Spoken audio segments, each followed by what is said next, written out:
You'll hear plenty of black backyard fireworks leading up to July 4th. Many of you can tell me they've started already.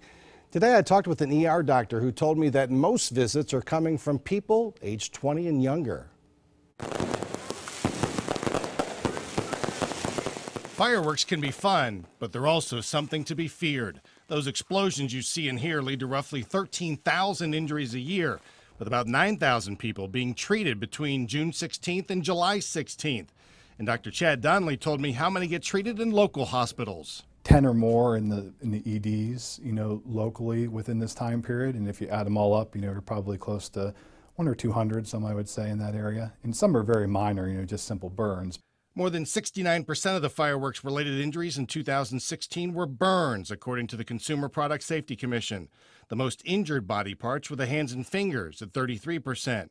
Head, face, and ears were next at 28%. The most severe I've actually seen is someone who had one of the mortar rounds explode in their face and had some pretty profound facial injuries and required some significant care.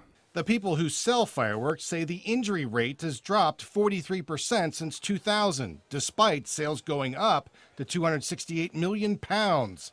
Dr. Donnelly told me injuries from sparklers compare with other types he sees in the ER. They're about 2,000 degrees is how hot some of those sparklers can get. So, we have a lot of local industry here that have, significant heat exposure in terms of steel and things like that. And sometimes it approaches that. A sparkler can even lead to a third-degree burn.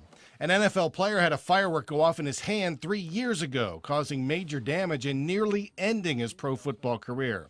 An exploding firework can lead to limb loss or amputation. If you're in an unfortunate situation where you do have an experience where someone loses a digit or part of a limb, you absolutely should try to bring it to the hospital if possible. They do recommend if you're able to wrap it in something like a moist towelette or a paper towel and put it on ice would be ideal.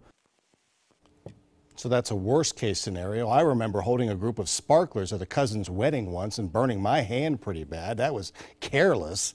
Think while you're using fireworks and be prepared for any and every situation.